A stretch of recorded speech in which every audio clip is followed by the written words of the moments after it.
everyone. My name's Sheetal. I'm a physical therapist, and I'm also the director of rehab at Lutheran Village, Miller's Grant. I want to welcome you all. Today we are going to do a couple of topics. First topic is going to be arthritis, and then we'll transition in and we will talk about the back. Let's start with arthritis.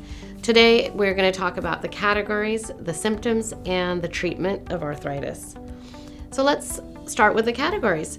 There are quite a few. There's osteoarthritis, there's rheumatoid arthritis, psoriatic arthritis, gout, and then lastly, fibromyalgia and lupus. We'll just touch a little bit on that. Let's go with osteoarthritis. What is that? It's the wear and tear. It can be caused by age. It can be caused by overweight, obesity. It's always on the weight-bearing joints. And it's, in the end, the loss of cartilage.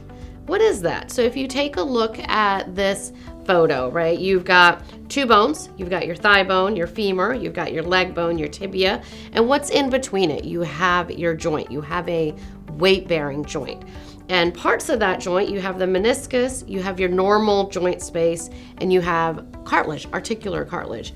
Now, if you look at the photo next to it, you see it's patchier. It has holes in it.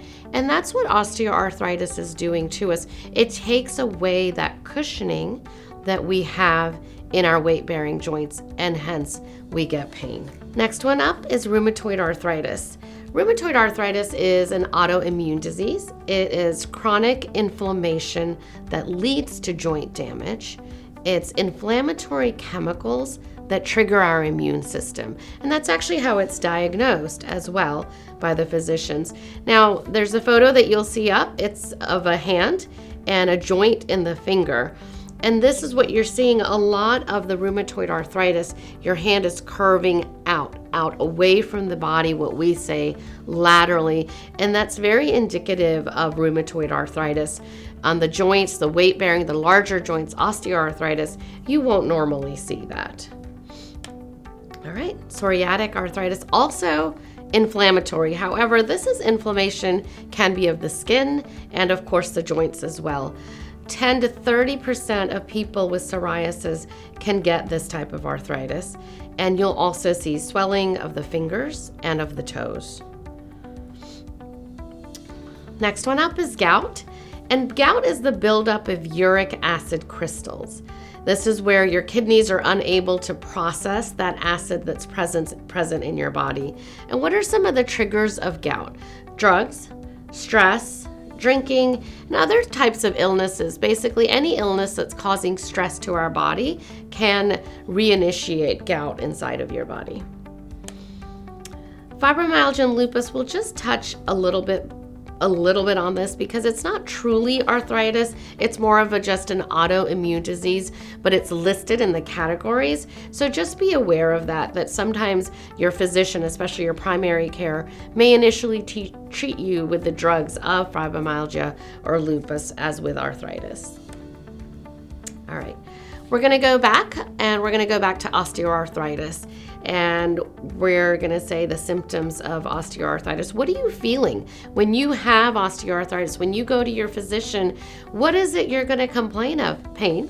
That's going to be your number one, right? Number one, I'm feeling pain. Tenderness, stiffness, the loss of flexibility, a grating sensation. Hey doc, I go up and down the stairs. I'm hearing, it's like Rice Krispies. I'm hearing this crunching sound, and bone spurs. Those are going to be your symptoms of osteoarthritis. Symptoms of rheumatoid arthritis. We're going to see, as we go through this list, we're going to see some similarities, and then we're going to see some that are completely different from each other. So symptoms of rheumatoid arthritis: tenderness, warmth, swollen joints as well. Joint stiffness, AM versus PM, right? Are you waking up really, really stiff? And as your day goes on, are you getting better? Or is it still continuing? And that's going to be the differentiation between osteoarthritis and rheumatoid arthritis.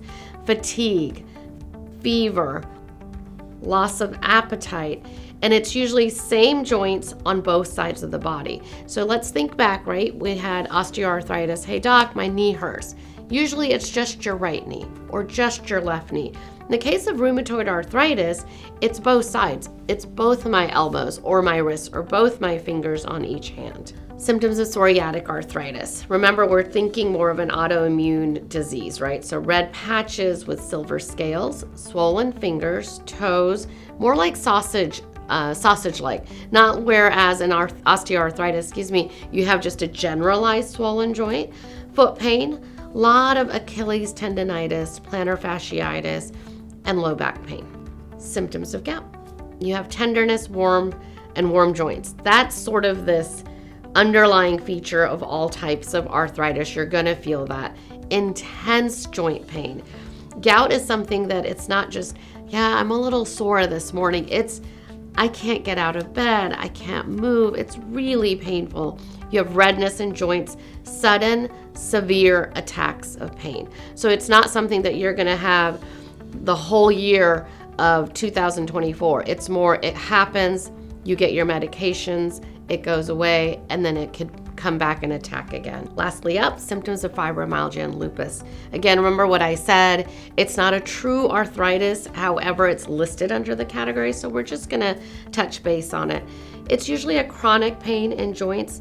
It's widespread. It's not just one knee or both knees. It's sort of like a generalized, you're having almost like flu-like symptoms. Everything aches. Lasts for about 3 months, at least 3 months. Fatigue, cognitive difficulties. We refer to it as fibrofog. It's not the best term, I feel, but it is. You have this sort of fogginess in your brain that you just can't come up with certain things. So we're going to mainly talk about osteoarthritis. We're going to talk about lifestyle changes. What's the first thing you can do if you start to feel pain in your larger weight-bearing joints? Exercise, weight loss. When I have patients that come in with knee pain, ankle pain, low back pain, which we will get to that later on in this presentation, I will sit down and talk to them about weight loss. It's not a fun topic, I realize that. However, if you think about just having 10 more pounds on you or 10 less pounds on you, what are you gonna feel? It's so much easier to get off the floor. It's so much easier to go up the steps, to come down the steps. So remember that. Weight loss is never easy for anybody, but it is something that we wanna focus on in our lives, and of course, exercise as well. Let's keep going with treatments for osteoarthritis. What I say to a lot of patients is our issues begin from the ground up. Everything's attached, right? That old song, my leg bone's attached to my hip bone is attached to all the bones. So remember that. So when we look at our patients, we look at their feet. So even though you may be coming to me for your knee or your back or anything higher, we'll always take a look at your feet. And why is that? Because how our feet support us, and if you are not level at your feet, then this going in or out affects all the way up our joint, affects the ankle, affects the knee, and it keeps going on up. So many times we'll say inserts or orthotics may help you. Hot and cold, and that's something we can get into later if anyone has any specific questions, but heat is good more as a chronic kind of a treatment. Ice, anytime you have initial injury, for the first 2 to 4 days, always use ice. Any kind of assistive device. I know we don't like to be seen holding a cane or a walker, but truly if that's the safest thing for you, at least for that period of time, then go ahead and use that. Physical therapy. Occupational therapy, they're really focusing on what we call task performance training. And so they will really say, so if you're coming in to us with pain, you can't cook, you're not able to go to the bathroom. So they are going to focus specifically on those tasks for you. Tai Chi, yoga, all those help with flexibility as well. All right, treatments for OA. Let's look at the medications. What can you use? Acetaminophen, NSAIDs, any kind of non-steroidal treatments.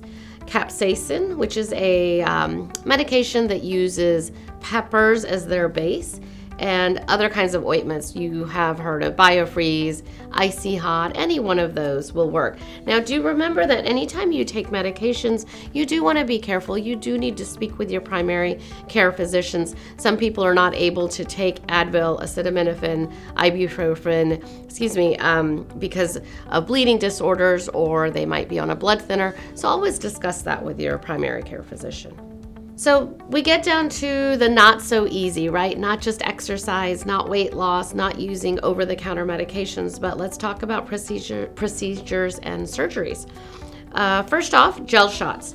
So 10, 15 years ago, when gel injections came into our world for any kind of joint pain, I always said to patients, it's 50-50. 50% of the time it can work, 50% of the time it may not work. I have to say, in the last 3 to 5 years, 75% of my patients have had really good results with gel shots. So that's something that an orthopedic surgeon can do for you. Any kind of lubricants that they can also inject into the knee. Cortisone shots, a lot of you may already be familiar with that. They're like a steroid that they inject, and it just helps to ease off some of that swelling, some of that pain. And then, of course, lastly is a joint replacement. Treatments for rheumatoid arthritis, also medications, therapy, and surgery. Medications are similar, right? So your NSAIDs, your non-steroidals, your DMARDs, your steroids. Then they have biologic DMARDs. And what those are is scientists are taking that through research and pulling those out and making them a biologic base. Some people react a little bit better to that. Of course, therapy, physical therapy, occupational therapy. Surgery is a little bit different for rheumatoid arthritis. A lot of times we're looking at smaller joints, right? Our joints on our hand, on our fingers. So they can do a synovectomy. And we have on our joints and our fingers, actually everywhere, we have a synovium sac, and it holds a fluid. And they can actually take that out, and that can help with the inflammation. Tendon repair, joint fusion, joint replacement. So joint replacement, they're still adding a joint in, right? However, joint fusion is they're literally connecting the joint together. So you will lose your range of motion, but you will also lose the pain that you're in. I know it's a lot of material, but hopefully we can kind of keep up. I'll try to slow down just a little bit. Treatments for psoriatic arthritis, same thing, medications, procedures, and surgery. So medications, NSAIDs, and DMARDs, I won't go through those again. Procedures, immunosuppressants, alpha inhibitors, they can really help with the psoriatic arthritis. And then surgery and joint replacement. Let's look at treatments for fibromyalgia. Again, we're just going to touch base on this just a little bit. Medications, physical therapy, occupational therapy. That's something that if you have, I really want you to go to your physician, to go to your therapist. It's really a one-on-one conversation that you should have because the treatments are so varied, and that'll really help you. All right, let's now talk a little bit about foods that decrease inflammation. We talked about exercise, we talked about weight loss, but let's talk about our diets. Any diet that has omega-3 fatty acids, antioxidants, phytochemicals. I'm going through just this list. A Mediterranean style diet, fish, olive oil, fruits, vegetables, nuts, seeds, and beans. Really the healthy diet that physicians have been talking to us about for such a long time. Green tea versus black tea.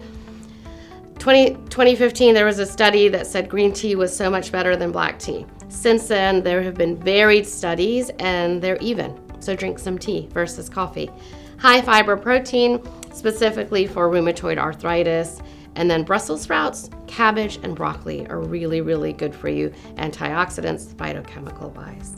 All right, so foods and gout. We talked about Mediterranean diet, anthocyanins in cherries, other red and purple fruits, avoiding foods that are high in purine, meats, most seafood, sugar-sweetened soft drinks. Those are the things you're trying to avoid. Alcohol, especially beer, really increases that attack with gout. So really watching what we're eating is going to make such a difference in our bodies, right? With or without arthritis, that's going to be really important. All right, a couple of references that if anyone needs, we can always hand them out to you. And in the end, what I just want to say about arthritis is it's debilitating at times. There are so many options out there for us, whether it's diet, therapy, medications, quite a few things. All right, we'll take just a little quick break here, and we're going to go ahead and transition into the back.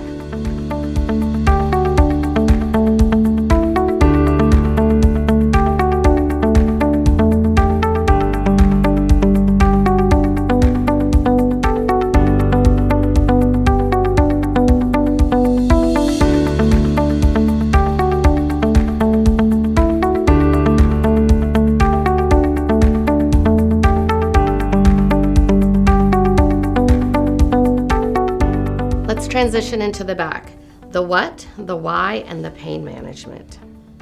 So you'll see a photo up, and it's parts of our spine. What is our spine? What is it made of? It has a cervical, a thoracic, and a lumbar. So the cervical is our neck, then you've got our thoracic, which is our mid back, and there are lumbar, which is our low back.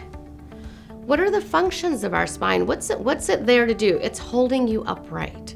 That's literally what's holding us up. It supports your body weight, it facilitates movement and flexibility, and it protects other structures and organs. What is causing you some of the back pain that you're having? Is it muscle? Is it ligament that you've strained? Is it a bulging or a ruptured disc? Is it arthritis that we just spoke about? Is it any kind of bony irregularities that you may have? Is it osteoporosis, not osteoarthritis, but osteoporosis? Or is it a referred back pain? All right, so I have a photo of what we call referred back pain. It's amazing when you look at this, is how many parts of our body. So if I'm having pain in my chest, or if I'm having any heart issues, that referred back pain isn't just my chest, right? We know that. Is it the left side of my jaw? Is it my left arm? Interestingly, for women, a lot of times it is not that. It's actually pain in your mid to low back. It's the lethargy.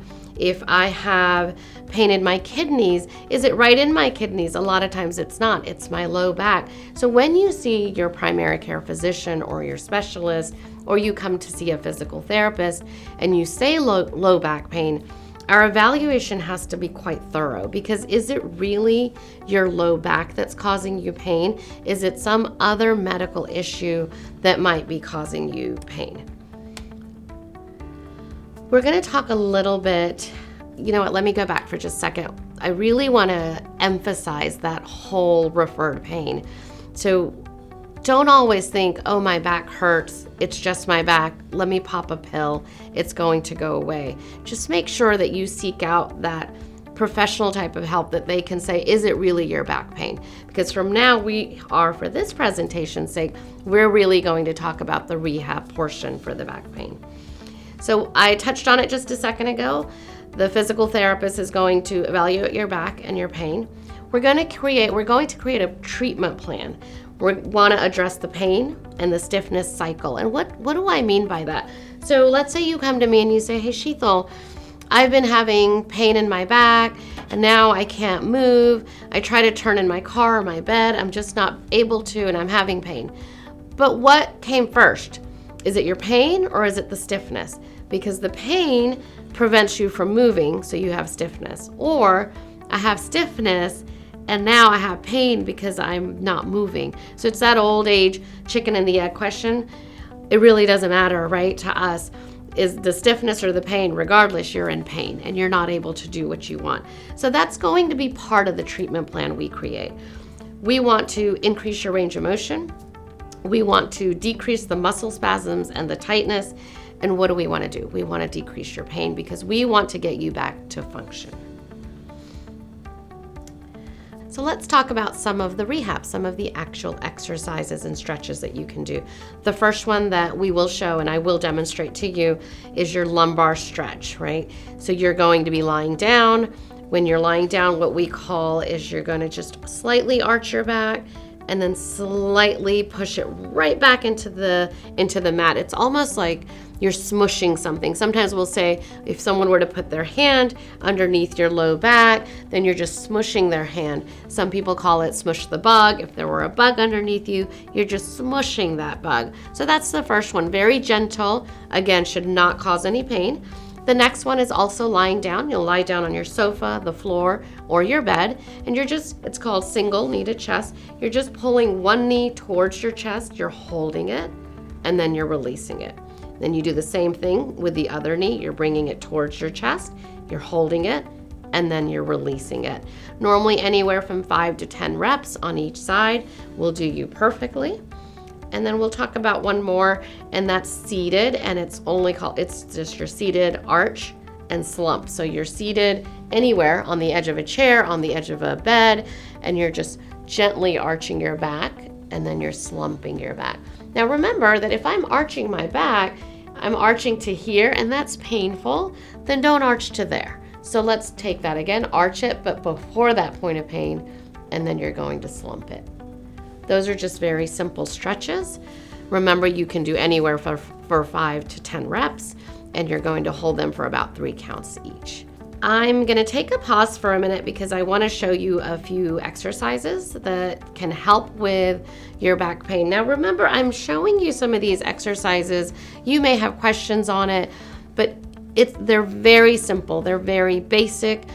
Everything that I go through today should not cause you pain. It's only there for stretches, for something mild. Remember to reach out to your primary care physician or to a physical therapist, and then they can teach you a little bit more in detail. Let's go over some of the stretches. The first one is called a pelvic tilt. You can do it either on the ground, on your bed, sofa, or a hard mat like this. You're going to lie down on your back, and your knees are bent like this.